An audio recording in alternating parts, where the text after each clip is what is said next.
So they're systematically getting rid of old world all the time. In the small towns like this, or small cities, they space it out over many years, and it all seems so normal. So it's just a matter of time. 15 years from now, 20 years from now, this one will probably go up in flames after midnight, before morning, and demolition crews on duty the next day. It's just the way it's always been done, everywhere.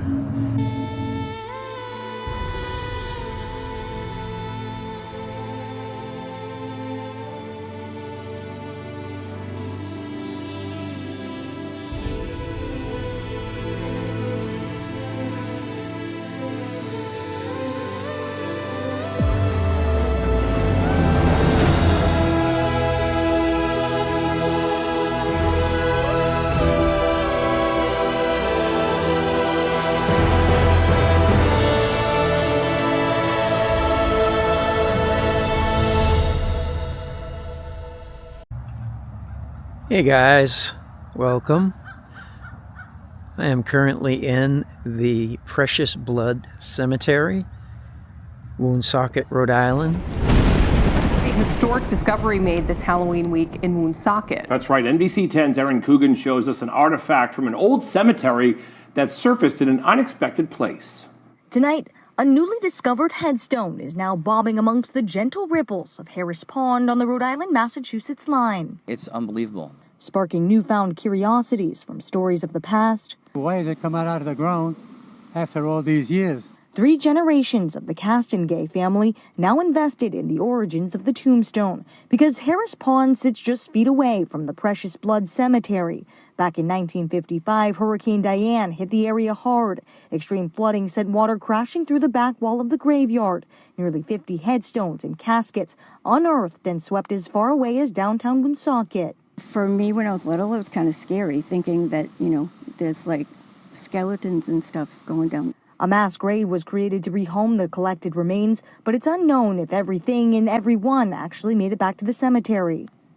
Find out after all of these years, that would be amazing. It's the reason longtime Woonsocket residents are so fascinated by the newly discovered headstone. And though Blackstone Police and Fire were made aware of the discovery, tonight there's still no confirmation as to whether the mysterious headstone is a product of the 1955 floods or what's next in plans to recover the monument. Where else could a headstone come from? Had to have come from the cemetery. Blackstone Police tell me Harris Pond is operated by the city of Woonsocket.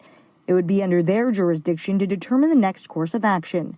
Reporting in Woonsocket, Erin Coogan, NBC 10 News. And as I near the edge of the cemetery,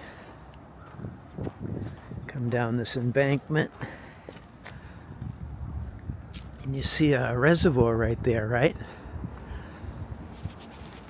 And now we have to look through the trees. So right down there, there's a reservoir. It's only like 150 feet away. I don't know if you can see the overpass there, but so the reservoir is in Massachusetts, and the falls, which is called the Susie Falls, and I'll show you that right now. All right, guys, while I'm in the area, I had to get Susie Falls after the rainstorm we just had.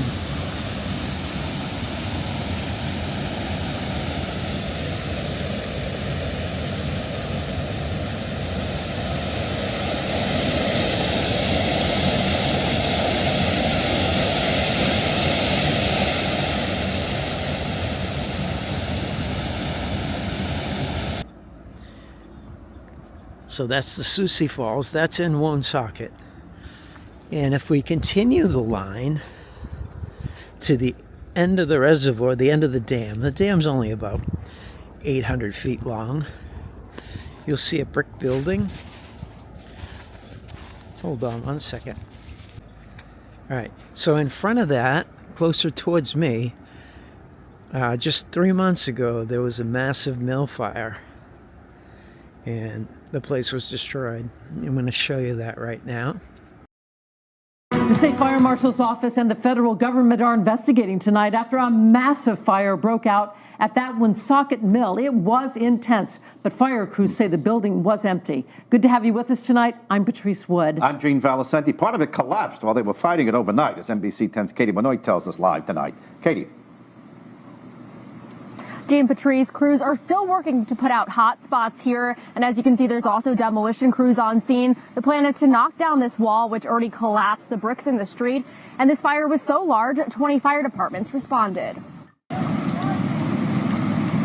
Flames and smoke taking over this mill on Privilege Street in Woonsocket, shooting through the windows. Initially, it was the wind driving it towards the other structures that we had that we were concerned of, and then the wind turned in our favor and was pushing it more towards the woods and the water body of water behind the building.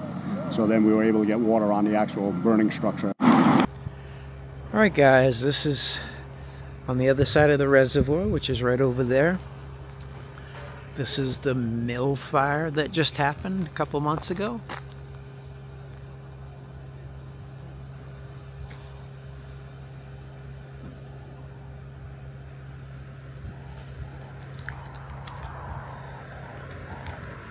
And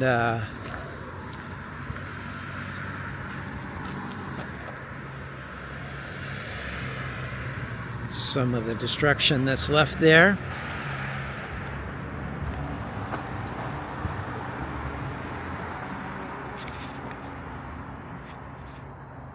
Sorry about that, guys.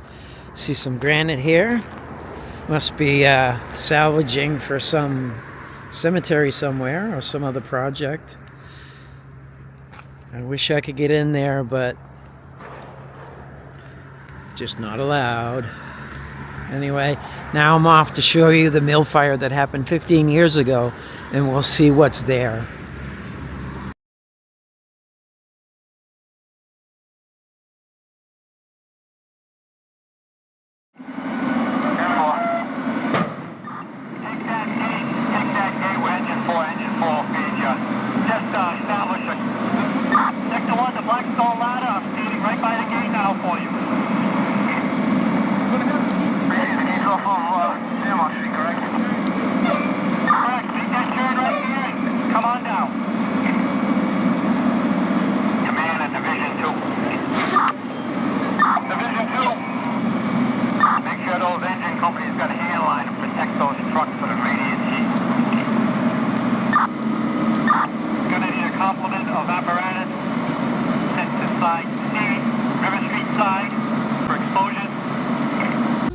Alright guys, I'm at the location of the fire that happened 15 years ago, and it's in a really known location that I've been. It's near the Thunder Mist Dam.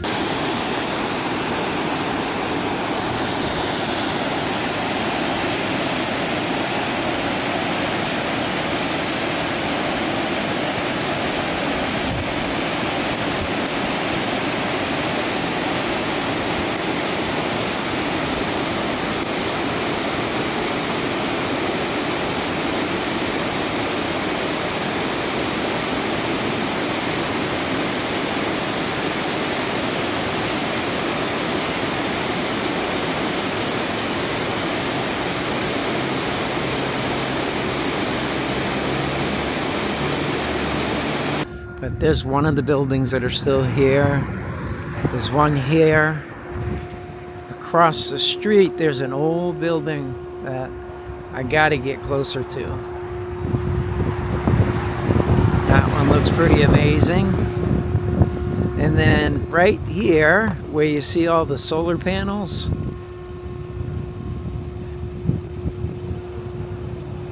that is where the mill building that burnt down was 15 years ago. So, just removing history.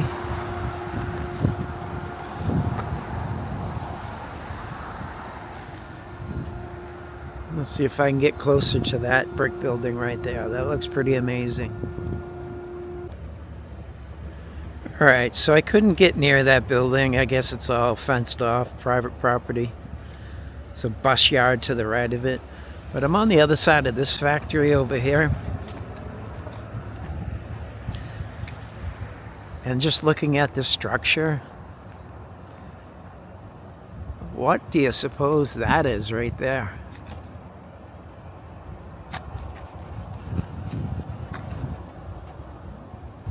I'm going to reset my camera, guys. Alright, after resetting, what do you suppose that is? It's like 15 feet wide. Stone and steel. All bulging. It's just part of this old massive structure. And I guarantee you, I'm not supposed to be here. I get the bad vibes. But yeah, wish I could walk around that.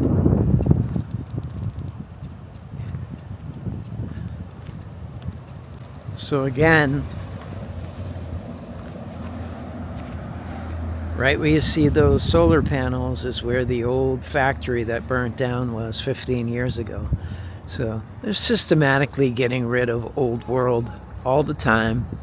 In the small towns like this, or small cities, they space it out over many years.